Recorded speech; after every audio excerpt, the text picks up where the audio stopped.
그러면 두 분이 다른 자산은 어떤 거 있으세요?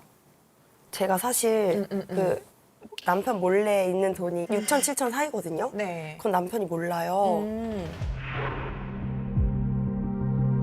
그게 제 거잖아요. 제 명의. 어떻게 되는지. 그것도 다 분할 대상에 포함되는 거예요. 가령 정확하지 네. 않지만 내가 확인을 했더니 결혼 전에 한 3천 있었고 결혼 후에 3천이 모인 네네. 것 같아.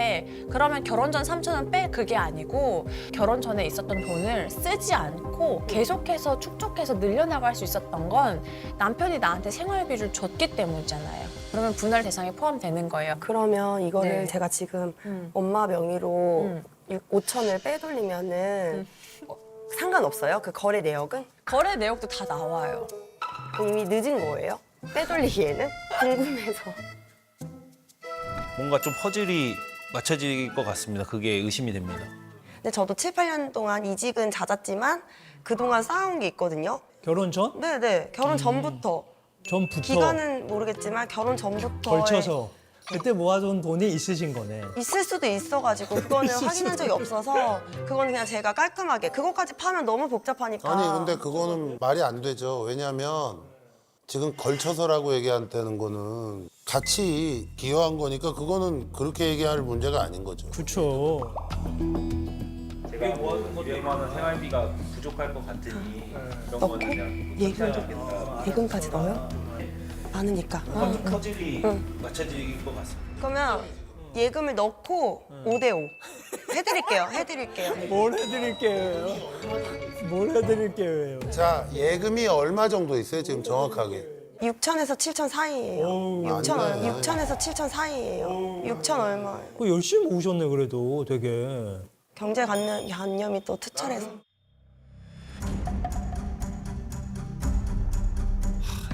이혼 얘기 꺼냈을 때보다 더 충격적이고 이 생활비를 좀 줄여야 되나 이 사람이 어디서 그렇게 빼돌렸지 이 생각도 들고 또 그 출처를 좀 물어봐야 될 것 같아요. 아니 근데 만약에 진짜로 하면 5대5 받아들이실 거예요? 우리 승호 씨? 근데 저는 진짜 제가 지분이 높다고 생각합니다. 본인이 더 지분이 많다고 하니까 저는 기가 찰 노릇이었어요. 저 재산이 들어오면 6대 4는 돼야지. 왜냐면 경제활동을 기본적으로 다 하셨고 결혼 생활 6년밖에 되지 않았는데 그 전체 재산 기여가 5대 5다? 그럼 저희는 조금 받아들이기 어려운 부분인 것 같은데. 우리 예솔 씨는? 육아는 감히 돈으로 환산할 수 없어요. 저는 그거를 많이 줄였거든요. 제가 심지어 2명이에요. 근데 저는 동시라 다행인 거지. 지금 4살이잖아요. 한 명이라고 가정하면 8년을 그렇게 한 거예요. 뭐 기적의 계산이에요. 돈으로 따지자면. 압축적으로 열심히 네. 했다. 도우미를 남들 썼더라고 두 배로. 하면 남편 월급이 투잡 쓰리잡 했을 거예요. 그렇게 나갈 수 있는 비용들을 상당히 줄여서 줄였다. 거의 기여분은 내가 5 정도는 된다 이 말씀이신 거예요. 그래서 사실 우리 승호 씨도 육아에 대해서 좀 어떤 역할을 하고 계신지 한번 말씀 네, 주시죠. 우선 저도 일 갔다 오면은 바로 이제 육아에 전념하는 편이라 뭐 집안일뿐만 아니라 뭐 주말에도 그렇고 오로지 개인 시간 없이 이제 육아에만 좀 전념하고 있습니다. 이렇게 따지면 육아는 내가 그 가치를 환산할 수 없는 감히 그걸 하셨다고 했는데 남편도 감히 정말 어려운 생활을 하시면서 하신 거예요. 내가 기억을. 우리 두 분의 결혼 생활 다 보진 않았지만 내가 거의 그냥 독박 육아를 했다라고 하기에는 그거는 좀 무리가 있어요, 사실은. 그건 굉장히 평가하시는 거잖아요. 남편이 그건 너무 좋다. 높이 그렇죠? 평가해요, 그거는. 어. 네. 근데 돈은 5대 5다? 네, 어떠세요? 다시 한번 여쭤볼. 6-4. 6.5 이런 건 없어요? 있어요? 아, 있어요? 6.5로 하면 아니라 7.5로 해야 되잖아요. 그렇죠? 아이, 본인 지금 얘기하고 싶은 게 5.5 대 4.5 아니에요. 맞아요. 5.5. 그럼 그렇게 할게요. 5.5.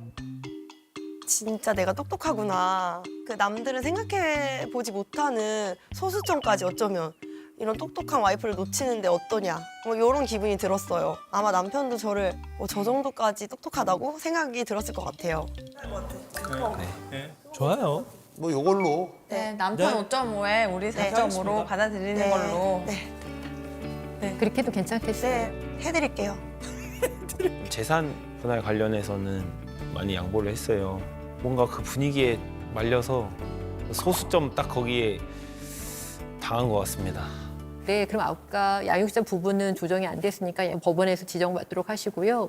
그럼 현실적으로 그렇게 재산분할 받고 이혼하는 것이 나을 건지 조금 고쳐서 어떻게 다시 아이들과 열심히 잘 살아볼까 하는 마음이 있는 건지. 판사님, 그게 사실은 남편분이 원하는 거였고요. 이 가정을 잘 지켜서 해보겠다는 강한 의지가 있으신 분이에요.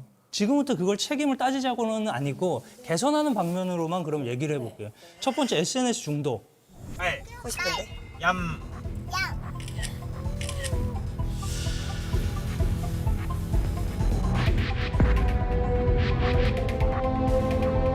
SNS에 시간을 얼마나 투자하시는 거예요, 아내분이? 잠잘 때 빼고 계속 한다고 보면 되거든요. 그러니까 뭔가 부족했나 봐요.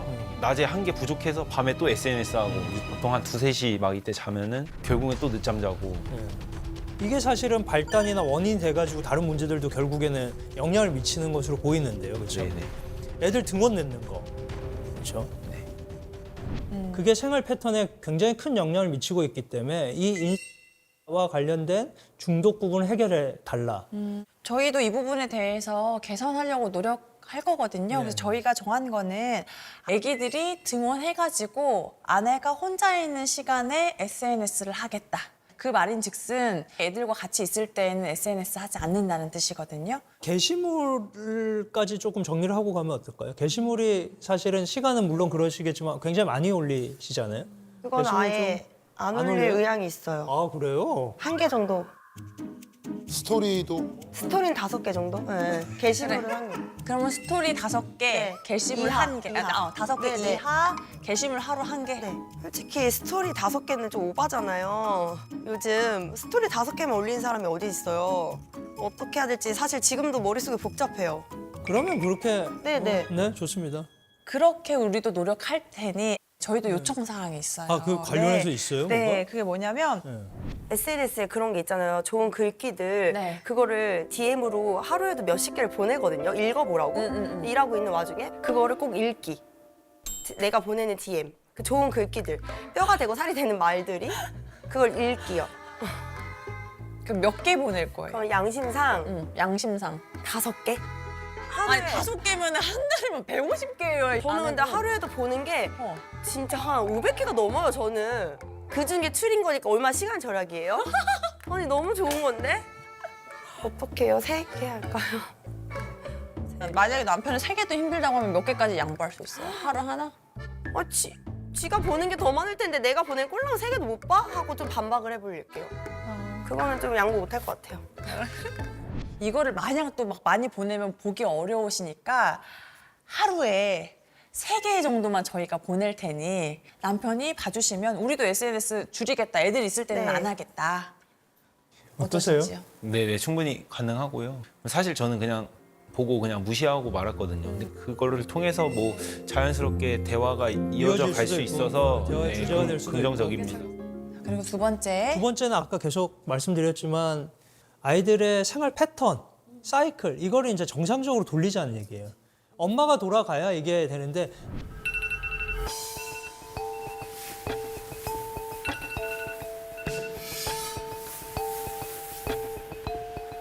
나 일어나.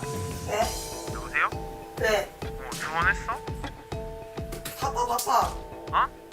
그래서 사실 이 부분을 저희가 심도 깊게 얘기를 했었고 아내분도 아이들이 규칙적으로 아침에 일찍 등원하는 게 무엇보다 중요하다는 걸 정말 아셨거든요. 네. 원래 11시 등원이니까 9시 반 이전엔 무조건 하려고요. 11시 등원이에요? 그러니까 본인이 11시 등원하니까 다른 친구들은 9시입니다. 9시요. 9시. 9시가 룰이잖아요. 근데 이게 왜냐하면 왜 걱정을 하냐면 아이들이 어릴 때부터 이게 내가 이 시간을 안 지켜도 된다라는 게 이게 입력이 되면 이게 의미가 없어져요. 룰을 지키는 의미가. 네. 유치원에서 얘는 지각하는 애 이렇게 되면 안 되는 네, 거예요. 그래서 9시 반 정규 때는 네, 무조건. 알겠습니다. 네. 네. 그러면 이제 따로 저희가 요청드릴 사항이 있어가지고 아, 또 있어요? 저희가 얘기를 했던 거는 아내한테 이 2가지 말은 절대 하지 않기. 그중에 첫 번째, 관종. 이 얘기 듣는 게 너무 속상하대요. 관종. 네. 그리고 두 번째가 그럴 거면 너 혼자 육아해. 아, 왜 아무도 안 돼? 짜증나게. 네? 이게 관종이라고. 몰라. 관종이라는 거 기분 더러워. 그러니까 그게 관종이라고. 이 두 개는 안 해주셨으면 좋겠다. 그리고 마지막은 아내가 정말로 대화를 엄청 하고 싶어 하거든요. 근데 아내 스스로도 본인 대화법이 원활하지 않다는 걸 스스로도 알고 있고 저 같아도 어머니 아버지가 있던 누가 있든 간에 계속 쉴 새 없이 그렇게 욕을 한다면 승호 씨가 아니라 그 아마 많은 사람들이 입을 닫을 것 같아. 왜냐하면 욕을 그렇게 하는 사람한테는 대화를 계속 하는 게 사실은 의미가 없잖아. 왜냐하면 내가 입을 열는 순간 또 욕을 먹을 테니까. 그거는 너무 반성하고 있습니다. 네, 이거는 전적으로 무조건 네, 저희는 동의합니다. 그래서 방송 끝나고 부부 상담을 한 5회에서 10회 정도 한번 같이 받았으면 좋겠다고 하거든요. 그래서 그 부분 계속 어떠신지. 받아요. 뭐 5회, 10회에서 끝나지 말고. 오히려 훨씬 남편이 좋을 것 같아요. 그거는 예, 같이 해주신다면 그거는 훨씬 남편이 바라는 거예요. 네, 충분히 가능합니다. 네. 네. 두 분한테는 굉장히 귀한 시간이었을 거라고 생각을 해요. 또 부부 상담도 같이 받으신다고 하니까 앞으로 훨씬 더 좋은 시간이 두 분한테는 있을 것 같아요.